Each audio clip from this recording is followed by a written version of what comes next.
Dans la famille Delerme, je m'y perds. Est-ce que Vincent Delerme est le fils de Philippe Delerme, l'auteur de La Première Gorgée de bière, ou est-ce que Philippe Delerme est le père de Vincent Delerme, dont le nouvel album, Les Piqûres d'Araignée, est sorti sous le label Tôt ou Tard? Il est en concert depuis le 21 novembre jusqu'au 9 décembre à La Cigale. Dans la famille Delerme, il ne faudrait pas oublier Martine, la mère, illustratrice et romancière. Bref, les Delerme, c'est plus une tribu qu'une famille. Dans son journal intime, Vincent Delerme ajoute d'autres éléments très importants. Truffaut, les femmes et le football.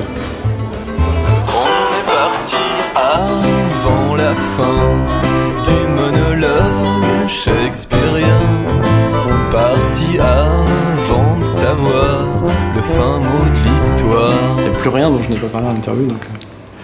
Non, bah oui, forcément, si tu parles un peu de ta vie, des bouquins que tu aimes bien, des trucs qui comptent pour toi, à un moment donné, t'as forcément à un moment donné parlé d'un peu tout, quoi. Si ce n'est de parler de détails physiques sur le corps de ta petite amie, ça c'est bon, ça va rester là. Comme il y avait de la circulation pas mal, comme on buvait des demi-pressions banales, je t'ai même pas dit. En fait, en tant qu'écrivain, moi j'ai découvert mon père assez tard. Sûrement qu'en termes d'écriture, on est assez voisins, mais c'est pas venu. En tout cas, moi je sais que c'est pas venu du fait de le lire, c'est venu du fait de vivre à côté de lui, de l'entendre commenter des choses, de souvent aussi choisir des angles d'accès assez réduits pour parler de choses importantes. Je me sens assez proche de lui dans plein de choses, dans le côté... notamment dans le succès de La Première Gorgée de bière, quoi, le côté, si c'est juste faire des textes sur des petits pois, moi je peux t'en faire 40, puisque c'était une idée qui circulait beaucoup à cette époque-là, et c'est vrai que moi, avec le type de chanson que je fais, je m'inscris aussi beaucoup dans ce truc, oh là là, attends, si c'est foutre 3 noms propres à la suite, et chanter avec une voix de chèvre, et mettre 2 accords de piano, je peux le faire aussi, donc je trouve ça drôle, les gens qui vont de ce côté-là, parce qu'en même temps, le contrepoint de ça, c'est que les gens qui vous aiment bien, vous aiment vraiment bien.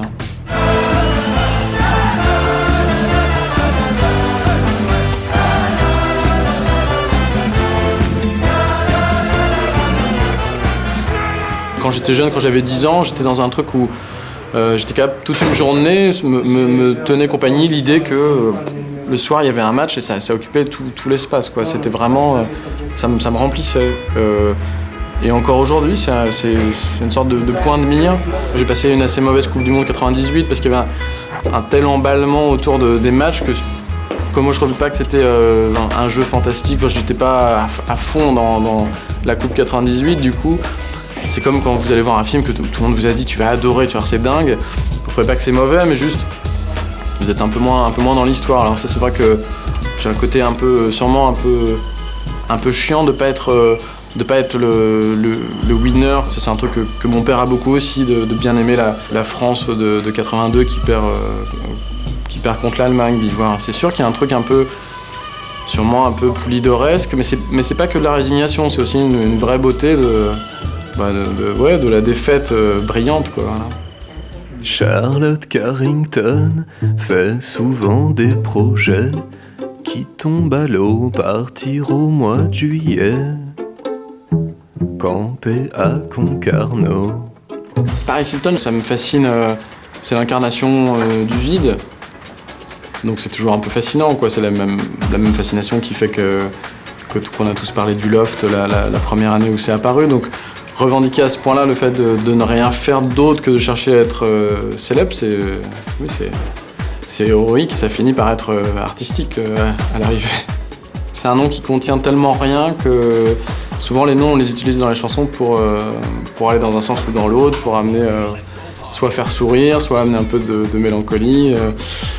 Là ça amène un peu un sac de vide, donc je vois pas trop quoi en faire. Elle est toujours toute noire et blanche, elle ne dit plus vivement dimanche depuis que je la traîne chez mes parents. Tous les week-ends, Fanny Ardant.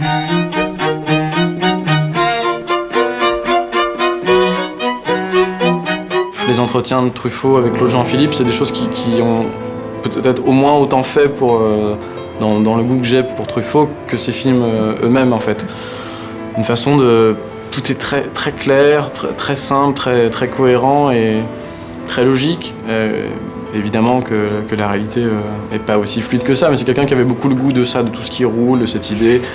Si on filme dans un train, bah hop, voilà, l'action elle s'enchaîne naturellement parce qu'il y a le mouvement. Et c'est vrai que son idée de filmer, de faire des films où il n'y a pas d'embouteillage, elle est très présente dans la manière même que lui a de parler de son cinéma. Il n'y a pas d'embouteillage, alors que c'est quelqu'un qui avait des embouteillages, ne serait-ce que sentimentalement, c'est quelqu'un d'assez compliqué. Assez tôt, je me suis dit, bon, bah voilà, d'un côté, il y a cette volonté qu'on peut avoir d'épouser une femme, d'avoir une très belle histoire d'amour avec elle toute sa vie.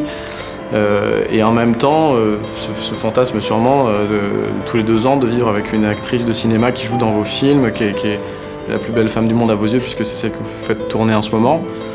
Même sans vivre avec elle, il tombait amoureux fortement d'elle à chaque fois, sur chaque tournage. Et il y a notamment un très beau texte sur Isabelle Adjani, avec lequel il n'a pas eu d'histoire, sur le tournage d'Adèle.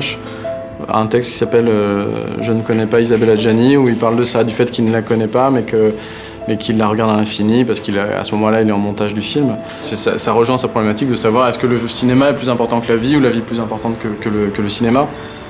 Et en l'occurrence, il avait plutôt un peu choisi du côté du cinéma, donc c'était sa vie à ce moment-là. Sur chaque film, c'était son film, et par conséquent, l'actrice qui interprétait le premier rôle souvent.